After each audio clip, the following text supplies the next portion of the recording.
Hey beautiful people, welcome to Casper Chess, where we force people to subscribe.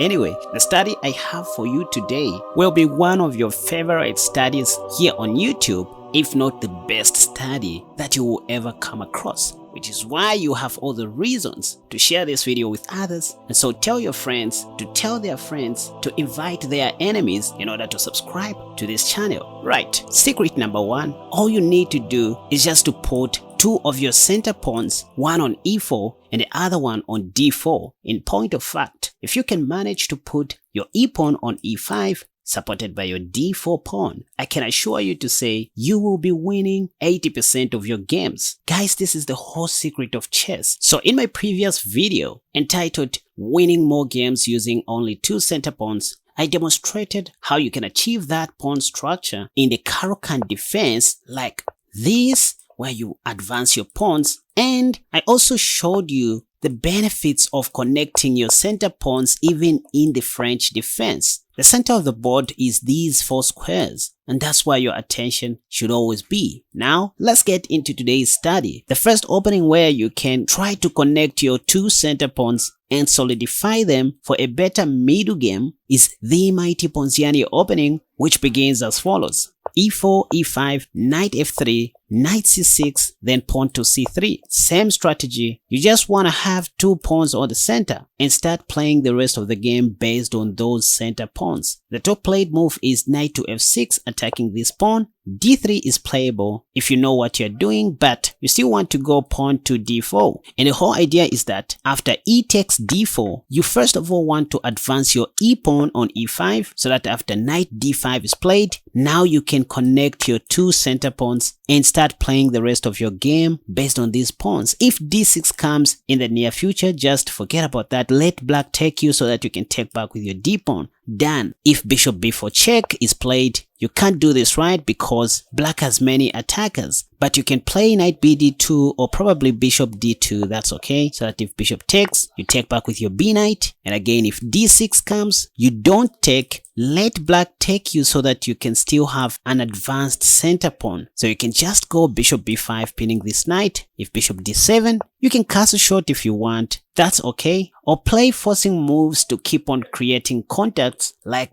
which attacks this knight. If they play something like knight f4, the top played move in the Lichess database, now you can just castle short and let the game of chess play itself. Next, you play rook fe1, supporting the e5 pawn. This rook will come to d1, and that's how we continue playing normal chess. Still in the Ponziani opening, e4, e5, knight f3, knight c6, pawn to c3, knight f6, and d4. One may ask, what if black just takes the e4 pawn? Well, there are so many traps hidden behind this move, pawn to d4. If black takes on e4, one trap goes like this, pawn to d5 first, and after knight e7, the top played move in the Lichess database, this is when you can take back your pawn. See, you lost one center pawn, but you have a well advanced d pawn. If black plays the top played move, pawn to d6, attacking your knight, this is when you can go bishop b5 check. This is a well-known trap. After pawn to c6, attacking your bishop, you simply take that pawn first, and let's say after bc, now you go knight takes. This is very bad, because if black takes your knight, you end up giving them a triple fork.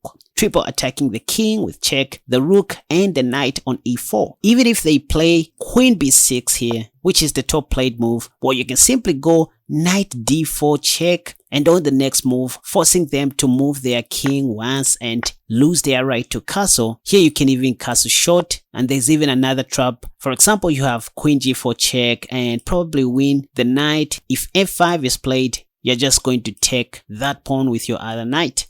And this was all possible because you intended to put two pawns on the center. But anyways, another beautiful trap in the Ponziani after you play pawn to d4 may go as follows. Let's say black doesn't want to take any of your pawns and they choose to be solid with the move pawn to d6. Well, the best you can do is to still give this pawn a blind eye to test the waters with something like bishop e2, preparing to castle short. People who lack patience just go on and take this pawn since it looks free. But this is a blunder because you can simply go pawn to d5 and on the next move end up winning black's knight on e5 because this is also check. After bishop d7, you simply grab that knight for free. Once again, this was all possible because you intended to play with your 2 pawns on the center. So never be afraid to dominate the center with your 2 center pawns given a chance. The next opening where this can best be explained is in the Evans Gambit. Once again, after e4, e5, knight f3, knight c6, bishop c4, and bishop c5, since you still want to dominate the center with 2 of your center pawns, you first of all go pawn to b4, diverting the attention of this bishop so that you can now build this pawn structure on the center. If ed,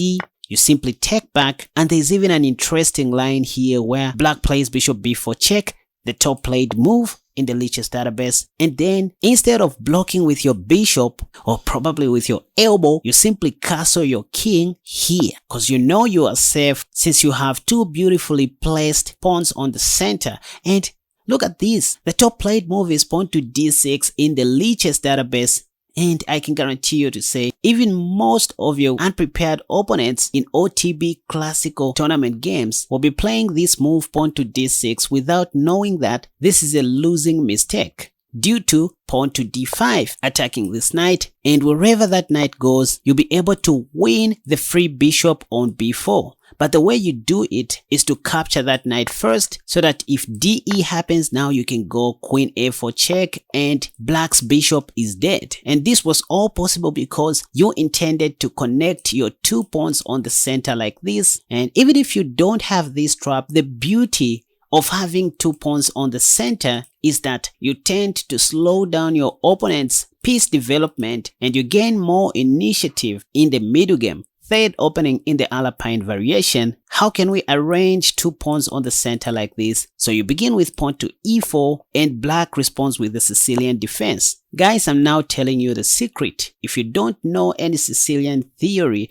or probably if you just want to avoid lots of theories in the Sicilian, just go with the Alpine variation. You will never go wrong. The whole idea is just to have 2 center pawns and continue playing your Italian game. For example, if knight c6 is played, which is the top played move, you simply go pawn to d4, and after cd happens, you take back with your c pawn. Given a chance, you would love to play pawn to d5, gaining more central space. If d5 is played, theory says e takes d5 is the best move, but what's wrong with this? I mean, at the end of the day, it's just simple chess which you want to play, and this can kind of go back to the advanced variation of the Caro-Kann, now kind of the exchange variation as well. So you can simply go knight c3, simple chess, pawn to e6, knight to f3, supporting 2 of your center pawns. Let's say bishop b4 for some reason. You simply go pawn to a3. Remember, this is now kind of the French defense Caro-Kann mixture where pawn to a3 is vital, especially in the opening stage. If bishop a5 is played, you simply go pawn to b4. That's the whole reason of playing pawn to a3, by the way. If bishop b6, you can continue with your developing moves as long as your 2 center pawns are well supported. Or because of this weakness, I would love to put my knight there. If bishop c7, thanks to this move, because I'm now able to get rid of black's bishop pair. Bishop e3, bishop d3 in the near future. Castle short, then put one of my rooks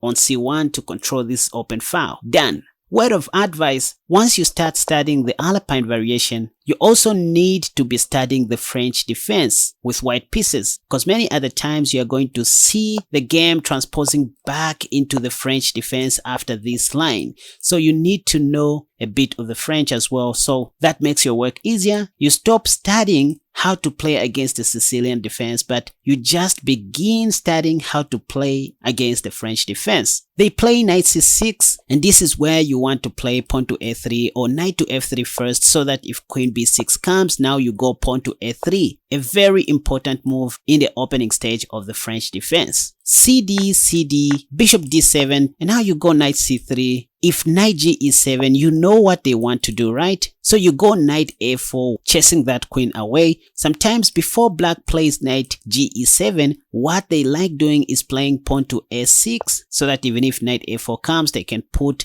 their queen on a7. Well, in this case, you can still go knight a4, it's not much of a stretch, or even pawn to b4. If queen a7, now you go pawn to b4, move order still the same, knight g7 is going to come. They want to put their knight here and put more pressure on this pawn, but thanks to your b4 move, you can now put your bishop here. Or if you don't have bishop b2, this is where you develop your dark squared bishop on e3. So bishop b2 seals the deal. If knight a5, well, that's too late, because now you can put your knight on c5 if you want. If they take, here you can even take with your d pawn. You still have your e center pawn intact and 3 connected pawns on the queen side, so that's okay. If pawn to b6 is played, chasing this knight, instead of taking the bishop, you know what? You can as well just take this pawn. It's free. If anything, you're going to support that knight with pawn to b5, followed by pawn to a4. Done. Speaking of this knight maneuver in the French defense, which puts more pressure on the d4 pawn,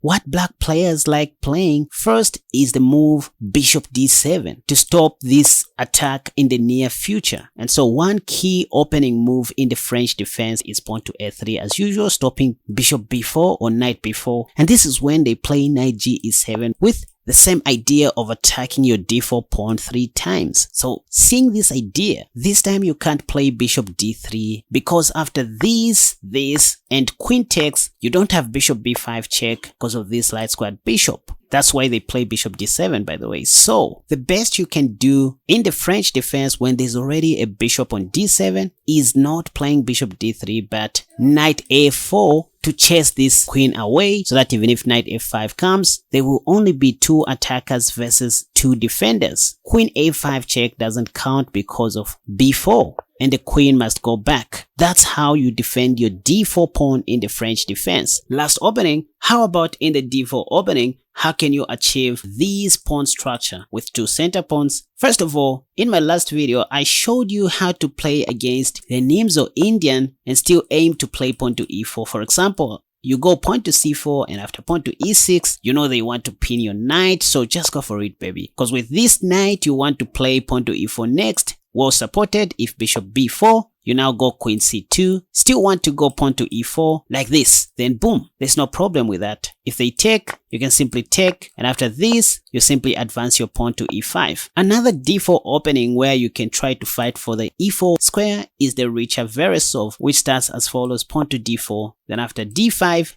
instead of going pawn to c4, which by the way, the Queen's Gambit is all about, you want to play pawn to e5 in the Queen's Gambit accepted. Same principle, but when it comes to the Richa-Veresov, you play knight to c3, again wanting to go pawn to e4. If knight, this is when you go bishop g5. If this, you're just simply going to take. If pawn to e6, all you ever wanted to do is to advance your e pawn to e4. If they take, you take back and you'll fix your pawn structure like this. But most of the times black doesn't take on e4. You can see in the Lichess database, for example, the top played move is bishop e7, after which you can now go pawn to e5, and boom, just like that, you emerge with 2 pawns on the center, which is your dream. Ladies and gentlemen, let me know if you liked this video. Don't just watch, please subscribe to this channel if you haven't already, because that's how you encourage me to keep on making more wonderful videos. YouTube is so tiring and involving. Besides,